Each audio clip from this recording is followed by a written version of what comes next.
Hello, I'm managing partner of Narrative. We focus on people and culture, and we also publish the Narrative Big Five assessment. I'm here with Dr. Cris Wildermuth. She is an associate professor at Drake University. She directs the Master of Science in Leadership Development. She's also the community chair of Linked HR. I've known Cris for about 15 years, and she's one of my favorite people. We're going to talk about the Big Five and how it's made a difference for Cris in her personal life and professional life. Hi, Cris. Hi, Caryn. I can't believe it's been 15 years. I know. That is making me feel old. Yes. Tell us how you got interested in the Big Five. It's one of those serendipitous things. So I read a book on the success for the global manager, I believe it was called. It was published by researchers from the Center for Creative Leadership. And at that time, I was doing a lot of diversity consulting and diversity training, and also intercultural training, preparation for people who were going to travel abroad or who had to work with people from different cultures. Mm-hmm. And I was interested to know if there were personality assessments out there that could predict or relate somehow to success in expatriate situations or in intercultural relations in general. And I came across this book, The Success for the Global Manager, that talked about this model, the Big Five, that I had never heard of. So that's basically what got me interested in the Big Five model. And all of a sudden I started searching on databases, and I realized that it was something much bigger than I previously thought it was. Yeah, so, and there are so many personality assessments and models and theories out there. What made you decide on the Big Five model? I think what really interested in me in the Big Five model was the precision, was the fact that you would not be told that you were, I don't know, red or yellow, but you weren't a type of person. That instead you were higher than 80% of the people, or you were lower than 70% of the people. And that kind of information I thought was much better for me to understand, not only how I was personally or the people with whom I worked, but how they related to other people. I remember one of my early projects with the Big Five, I was working with people at a library.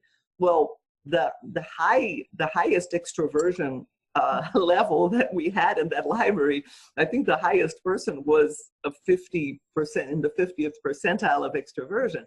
But that person happens to be significantly more extroverted than everybody else in the group. So what's important is not whether you're extroverted or not extroverted, but whether you're more extroverted or less extroverted than the people with whom you work. So I was very intrigued by that. The other reason is that, and I guess it's related, is that I always felt that some of the type instruments were missing important parts of people. So one anecdote is, I remember somebody was trying to sell me something. I can't remember what the person was trying to sell. And the person obviously knew some kind of type instrument, and I'm very carefully avoiding citing names here, but the person was using some kind of a type instrument, and the person was treating me as a type person who would be very extroverted, very lively, and therefore this salesperson, he was a man, he assumed that I would not be detail-oriented and I would not be interested in data and that I would not be interested in proof or details or things like that. It was a very bad assumption. Right, yeah. Especially because he was trying to sell assessments to me, and that was something that I was keenly interested in. So I felt like the danger of a type instrument is that it's delightfully simple, so that there's that, and people like simplicity. Right. But people are very complex. So when you try to simplify something that's very complex, you could get something that is very simple, but wrong. Yes, exactly. So you told us a little bit about how it's affected you personally and professionally, but is there anything else you want to tell us about that? About how it's impacted me professionally and personally. Uh-huh. Okay, so let's start with personally. Since my daughter is now 20 years old, so I got acquainted with the Big Five. She was what? It was in the early 2000s, 2001. So she was very, very young. Mhm. And I would say that it's made me a better parent, to understand who she was very early on. Like I could see, for example, that she was very high in agreeableness, very pleasant, very gentle, and I could tell that as a parent, if I was too severe or too rigid, that I would squash her because she would say yes too quickly. Right. Well, the other thing that I didn't realize is that the fact that she said yes didn't mean she was going to do it. But anyway, that's another story. With my husband, we are polar opposites in pretty much every one of the Big Five traits, except for originality or openness to experiences in which we're very, very high. So we connect with the openness, but we can understand our differences in the other traits. So from a personal standpoint, in terms of understanding my friends, my colleagues at work, it's given me a neutral language to talk about differences. Now, mind you, it's not a magic pill. The fact that I can understand that, oh, I'm probably having issues with this person because we're both kind of low in agreeableness and we both want our way, and but this person is very introverted and I'm very extroverted. Knowing that does not necessarily make our relationship any easier. And let's not overly simplify. There is a lot more to us than our personality traits. There are values, there are motivations, there are experiences, lived experiences, and so on. So knowing the traits doesn't magically make relationships easy, but it allows me to understand if a colleague is constantly very nervous, I would interpret that as somebody who is high in negative emotionality or low in resilience. I'm having trouble with the terminology because Big Fives sometimes have different terms. Right. Instead of just saying, oh, this person is unprofessional because this person is getting emotional at work. Right. But I find that it really, just knowing it brings the tension down a little bit, right? It's more of, there's more understanding. And then you can also flip it around to really appreciate what that person brings to the table, right? Yes, yes. So it doesn't always work, usually because there are other issues at play, usually values and lived experiences and so on. But just the fact that you can put a name to what is happening that is by itself a neutral name. So saying that somebody is an introvert, for example, is neither good nor bad, is just different from me.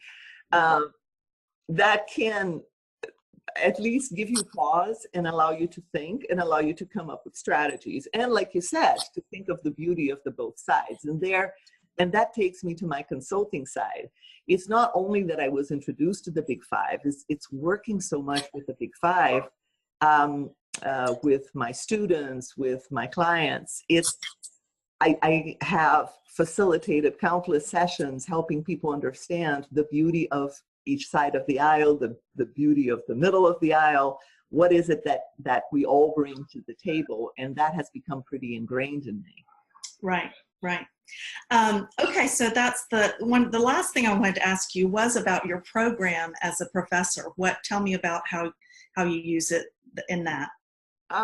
So in the Master of Science in Leadership Development is a program for leaders and aspiring leaders. It's a master's program, 30 credit hours, 10 courses.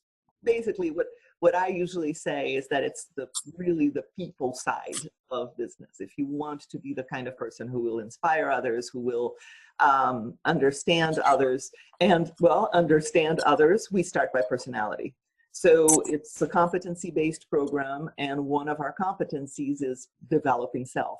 So the very first course that we have is called Understanding Self and Others, and we spend quite a bit of time speaking about people's personalities and then connecting personality and leadership, not in terms of saying, okay, there are certain personality traits that are better for leadership. We don't go there. What we want people to understand is who they are as a leader and how they can understand their followers. And then that language of personality, we use it throughout the program. So for example, I teach ethics. We talk about how our personality traits can impact ethics. One of our courses is global leadership. We explore how our personality can give us strengths or weaknesses, blind spots, or eyes wide open, I guess.